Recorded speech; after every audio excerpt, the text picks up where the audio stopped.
सच स्वीकार करो ना। कहते हैं राम नाम सत्य है, तुम पैदा हुए तब भी राम का नाम लोगे, दुनिया से जाओगे तब भी राम का नाम लोगे। राम का नाम किसी का बाप नहीं मिटा सकता, लेकिन जरा सा राम नाम बोल दो, जय श्री राम बोल दो तो कईयों को ऐसे मिर्ची लगने लग जाती है। कई कहते हैं भैया जी क्या राम राम बना रखा है, दंगे कराने आते हैं यहाँ पे, अहिंसा हो जाती है भारत में। क्या हम भारत में 80 करोड़ हिंदू हो करके हिंदू संस्कृति सभ्यता वाले देश में श्री राम का नाम नहीं ले सकते? किसने बना दिया धर्मनिरपेक्ष? धर्मनिरपेक्ष तो सभी धर्मों का पालन होना चाहिए था। क्यों वक्फ बोर्ड दिया? क्यों मुस्लिम पर्सनल लॉ दिया? क्यों पहले संसदों में पहला हक मुसलमान? कितने हिजबुल्ला मारोगे, हर घर से हिजबुल्ला निकालेंगे। तुम कितने अफजल मारोगे, हर घर से अफजल निकलेगा। ऐसे लोगों को समर्थन दे रहे हो। और ये कांग्रेस पार्टी किसको टिकट देती है? उसी अफजल गुरु का समर्थन करने वाले कन्हैया कुमार को, उत्तर पूर्वी सीट से। अगर आप ऐसे लोगों को लोकतंत्र के मंदिर में भेजने का काम करते हो तो आपसे ज्यादा देश का गद्दार कोई नहीं हो सकता। लेकिन ऐसे दावे किए जा रहे हैं, उद्धव गुट के पार्टी के लीडर ऐसा बता रहे हैं कि यह जीत हम मान ही नहीं सकते, ऐसा है ही नहीं। ये कहीं न कहीं जो ईवीएम है उसकी गलती है। देखिए ईवीएम की गलती इनको वही नजर आती है जहाँ ये खुद हार जाते हैं। एक बात बताइए, ईवीएम की गलती तो आपकी धज्जियां उड़ानी चाहिए थी, आप अपनी सीट से जीतने चाहिए। ईवीएम की गलती है तो एक बात बताओ, अयोध्या नगरी वो तो नाक का सवाल था भाजपा की, कैसे हार गई? अगर ईवीएम की गलती है तो कश्मीर नाक का सवाल था, कैसे हार गई? बंगाल नाक का सवाल था, कैसे हार गई आप बताइए? और हरियाणा के अंदर आप 35 से 36 सीटें लेकर के आए, कैसे आ गए? आपका तो क्लीन स्वीप होना चाहिए था, जैसा हिमाचल में आपकी सरकार है राज्य विधानसभा में, लेकिन लोकसभा में क्लीन स्वीप आपको है। लेकिन बटेंगे तो कटेंगे, इस नारे पे जिस तरीके से मुद्दा बनाएगा, और कई जो नेता हैं जैसे अखिलेश यादव ने कहा एक रहेंगे तो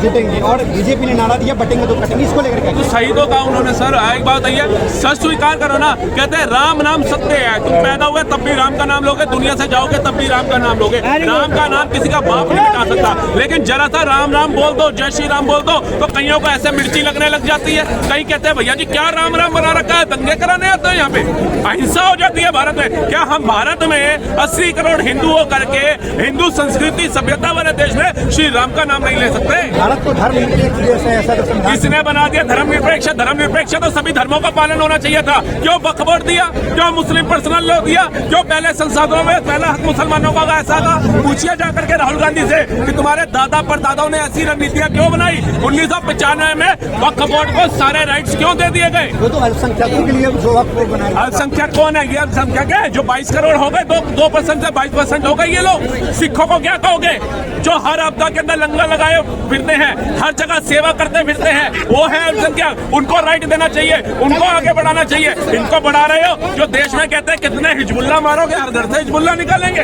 तुम कितने अफजल मारोगे, हर घर से अफजल निकलेगा। ऐसे लोगों को समर्थन दे रहे हो। और ये कांग्रेस पार्टी किसको टिकट देती है? उसी अफजल गुरु का समर्थन करने वाले कन्हैया कुमार को, उत्तर पूर्वी सीट से। अगर आप ऐसे लोगों को लोकतंत्र के मंदिर में भेजने का काम करते हो तो आपसे ज्यादा देश का गद्दार कोई नहीं हो सकता। तो सनातन बोर्ड आपको लगता है कि सनातन बोर्ड आनी चाहिए? बिल्कुल आनी चाहिए। आज आप बताइए, सनातन बोर्ड नहीं है, हमारे मंदिर कितना टैक्स दे रहे हैं, कितना काम हो रहा है उस टैक्स के पैसे से भारत का। उसके बाद हमारे मंदिर, हमारे मठ कितने कैंसर हॉस्पिटल चला रहे हैं, कितने स्वास्थ्य केंद्र चला रहे हैं। सोचिए अगर सनातन बोर्ड बनता है तो हमारे भारत में कितने काम और हो सकते हैं। वक्फ बोर्ड को लेकर जो बिल आया, वक्फ बोर्ड उसके संशोधन को लेकर आप क्या करो, सही है या गलत? भाई साहब मैं कहता हूँ लात मारो वक्फ बोर्ड को, भारत से बाहर करो। वक्फ बोर्ड का क्या काम है पता? हिंदू पंजाबी वो जैन जो पाकिस्तान से, वो जमीन उनकी नहीं है, लेकिन भारत के अंदर मुस्लिमों के वंशज दावा डाल रहे हैं कि वक्फ बोर्ड की जमीन है, इनके बाप दादा लेकर के आए थे दहेज में भारत की जमीन है। पूछिए आप इनसे। संविधान में उसका जिक्र है कि अल्पसंख्यकों को इसके देने से इन्होंने कहा, ये बाबा साहब भीमराव अम्बेडकर जी ने ये संविधान लिखा था। संविधान की धज्जियां उड़ाने वालों ने इस संविधान के अंदर संशोधन किया। वक्फ बोर्ड को सारे राइट्स जो बाबा साहब भीमराव अम्बेडकर जी ने धज्जियां उड़ाई थी, उनकी धज्जियां उड़ा करके इन्होंने लिखा गांधी परिवार ने। क्यों लिखा वक्फ बोर्ड को सारी शक्तियां दे दो? क्यों मुस्लिम पर्सनल लॉ लेकर के आए? क्यों पहले संसद में पहला हक है? क्यों गुरुकुल खत्म करके इन्होंने मदरसे चलाए? क्या बाबा साहब भीमराव अम्बेडकर ये सब नहीं लिख सकते थे? उन्होंने कानून मत देंगे।